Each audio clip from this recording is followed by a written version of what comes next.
As futuras gerações hão de julgar as decisões que estamos tomando agora, nesse momento de gravidade ímpar.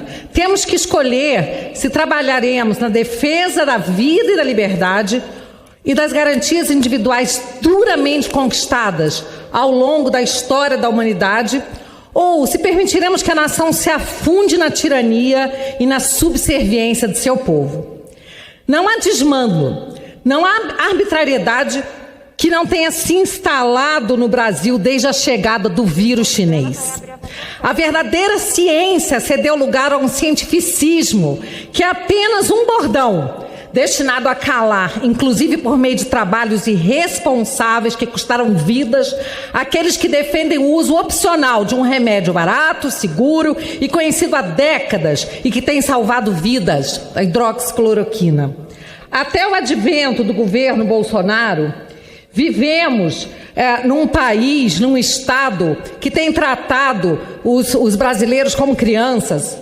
É um estado que dá ao brasileiro apenas o direito de escolher como decretar e quando decretar a falência e como pagar impostos. É a única hora que o brasileiro tem sido livre.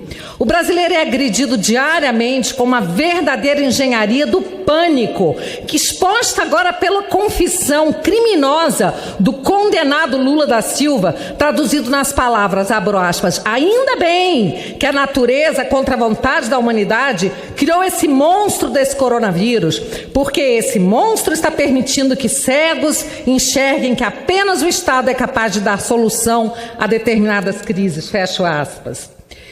Exploram com sensacionalismo o sofrimento das pessoas, baixam decretos irresponsáveis, inflam o número de óbitos, privam injustamente tantas famílias de dar um velório digno a seus falecidos. Ao mesmo tempo, temos a imprensa desonesta que compara os números absolutos do Brasil com os de países que têm 1/10 da sua população. Falam de um pico de curva que nunca chega e nunca chegará enquanto a farra do superfaturamento não destruir a economia desse país.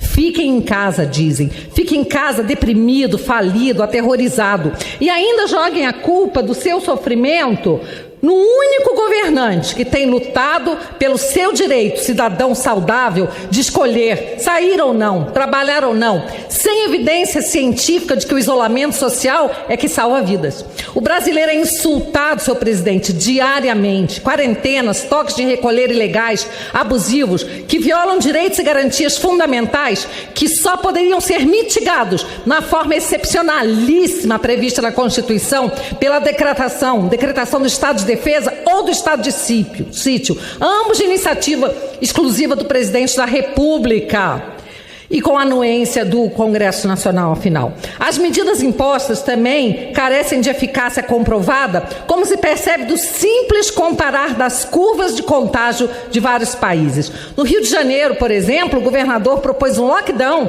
precisamente no momento em que o governador de Nova York anunciava que seu lockdown havia sido um fracasso completo. Nas praças, nas praias, homens e mulheres são algemados, presos, lançados a camburões por causa do vírus, enquanto bandidos são soltos por causa do vírus. Jogam a polícia contra cidadãos de bem, contra ambulantes, contra trabalhadores.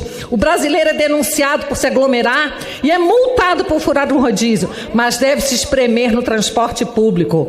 Por falar em abusos e absurdos supremos, a mais alta corte do Brasil deu poder praticamente soberano a governantes estaduais e municipais, arrepio da Constituição, mas contraria esse mesmo poder diante de decisões de prefeitos que querem reabrir suas cidades. Suspendem decisões privativas do Executivo por conta de imaginários delitos futuros. Espera-se que o brasileiro assista tudo isso calado. Caso se manifeste, é preso com base em inquérito ilegal e sigiloso, sem direito de defesa. E para calar também as redes, uma mordaça digital já está sendo gestada na CPMI das fake news. O cidadão tem sido humilhado de maneira mais criminosa, até mesmo sendo proibido e privado de ostentar a nossa bandeira. E aqui eu afirmo, a nossa bandeira jamais será vermelha. É esse o estado policialesco que chamamos de democracia?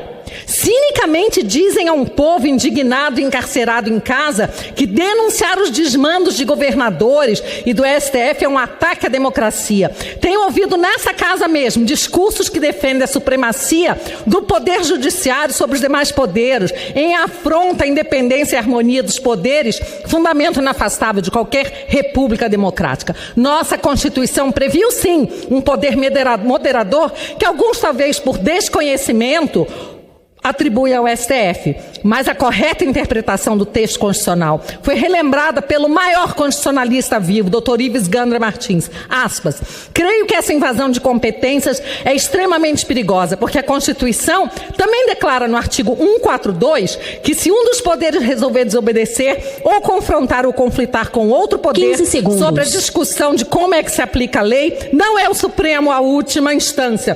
Pelo artigo 142, são as Forças Armadas que têm que repor a lei e a ordem. São as Forças Armadas, não romper a ordem, mas repor a ordem. Mais um minuto, por favor, presidente, para concluir. Apesar disso, inúmeras vozes têm tratado como criminosos os que não veem outra solução, no desespero, se não pedir ao chefe do Executivo o emprego do artigo 142, como se tal dispositivo não fizesse parte da Constituição. Tratam um dispositivo constitucional como pauta ilegítima, como clamor pelo golpe. Isso é uma mentira e nós aqui sabemos disso. E é por isso que é preciso pararem essas usurpações para que a intervenção não seja o último remédio constitucional que permita um presidente atender livremente ao povo que o elegeu. E precisa também urgentemente permitir que o Executivo exerça plenamente suas atribuições, pois a paciência de um povo, mesmo um povo pacífico como o povo brasileiro, não deve ser testada até o último limite. E para concluir, chamo aqui as palavras de Chesterton, tão adequadas a esse momento. Aspas, a lealdade é o coração de uma sociedade, mas a liberdade são os seus pulmões. Descobrimos a necessidade da liberdade como quem descobre a necessidade do ar, ao não se ter dele o suficiente e sufocar-se. Muito obrigada.